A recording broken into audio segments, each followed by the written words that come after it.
Over the years, there's been an ever-increasing cry to black men to be more vulnerable. It's been suggested, requested, presented to us as an emotion that should we engage in would release these pent-up emotions that we have inside of us, which is what the dominant narrative about us is. The story told about us as black men is that we grew up in houses where we were told not to cry. We weren't allowed to show emotion. And though that is true for a segment of us, it's presented pretty much layered on all of us as if we all grew up in this same exact situation.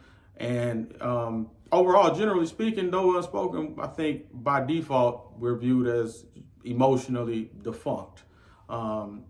So I do believe that there's some positives to vulnerability, but I believe as black men, that we should practice selective vulnerability. Selective vulnerability being strategic, being cautious, and being watchful of who and how and why we're vulnerable with various with whatever outlet that we choose. And also when it comes to being vulnerable, I think we should also be very result driven. Okay, so if I'm in a relationship and I have a very understanding wife who operates in harmony with me, so when I tell her, hey, look, I'm really just stressed right now, she understands that she understands, and that makes her alter some things so that things are more tranquil for me in my operations. And me sharing that with her is information that creates a healthier environment when I'm going through whatever I'm going through. Then by all means, that's a healthy outlet in a person in a way to share vulnerability. But if sharing vulnerability just consists of telling a partner your innermost or whatever it is challenge and nothing changes, there's no sense of relief or peace or this or that, and it's just kind of you're just telling someone, revealing something to someone, then I don't know. I think that should be questioned. If you just having a therapist and somebody who's designated exactly to hear that, and is doing a great job, and you feel comfortable and you feel great about just that outlet alone, it's not an obligation that we don't owe it to anybody to be vulnerable, to share that part of us. That's something that we have 100%. We own the masters to our vulnerability, and we don't owe it to nobody. We have the right to share it at our discretion. With who and however we please. And there's nobody who we owe our vulnerability to. It's 100% our choice. Should we choose to present that? There's some other unique challenges that we have as men, where I think we should be strategic. For example, the way that we live, whether in corporate America, and just life in general, a lot of things that we share can be used against us. Obviously, like I just said, in corporate America, hey, we can't even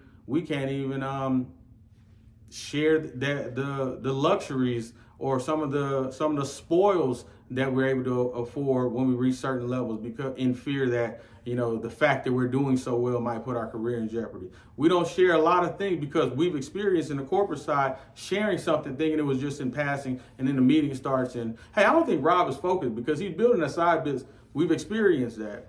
Not just corporate America, amongst other men.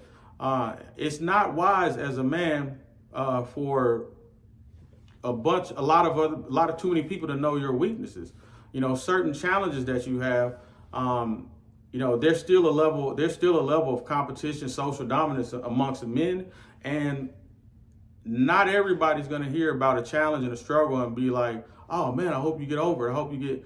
No, some people are going to sense an opportunity. Some people are going to smell blood. Some people are going to smell. So just to be out openly and shit, I don't know if that's necessarily a wise thing to do.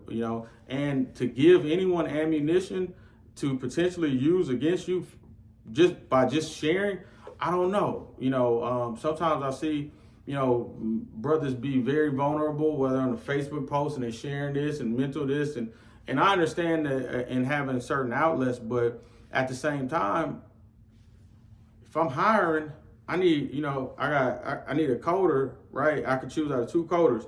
One who is dealing with depression and anxiety, and the other one who isn't.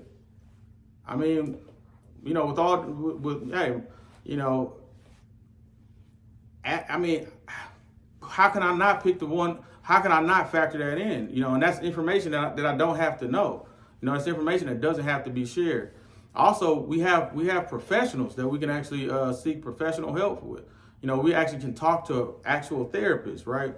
And if we are getting amazing results and we're satisfied with the results there, I don't think that you're obligated to continue with going further. I think some of the problem is that we brought a lot of vulnerability to people who didn't have solutions.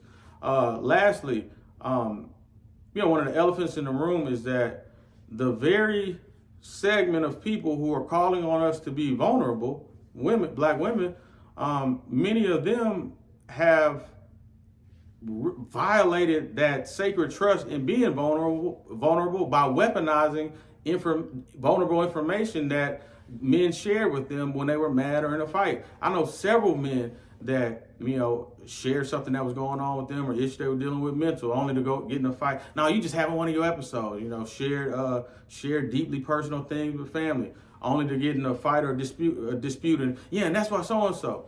I could say, I shared something about a previous lover of mine, dealing with some dealing with some mental health challenges. Only to get in an argument with the girlfriend. Yeah, your last girlfriend, you drove crazy. I mean, this is some hurtful stuff to say to somebody. You know what I'm saying? Like, I shared that. That was a deeply personal and painful thing to see. And for that to be flipped around as, that's why you drove the last girl crazy. That's some of the type of things that happen when black men have been vulnerable with their lovers, with their girlfriends, with their partners.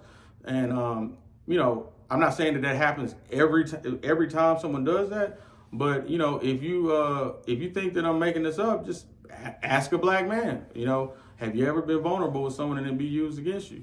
So again, I think it's all about like selective vulnerability. What's in it for you? Or is you sharing it with this person something that actually brings benefit? Thanks for watching and subscribe for more videos.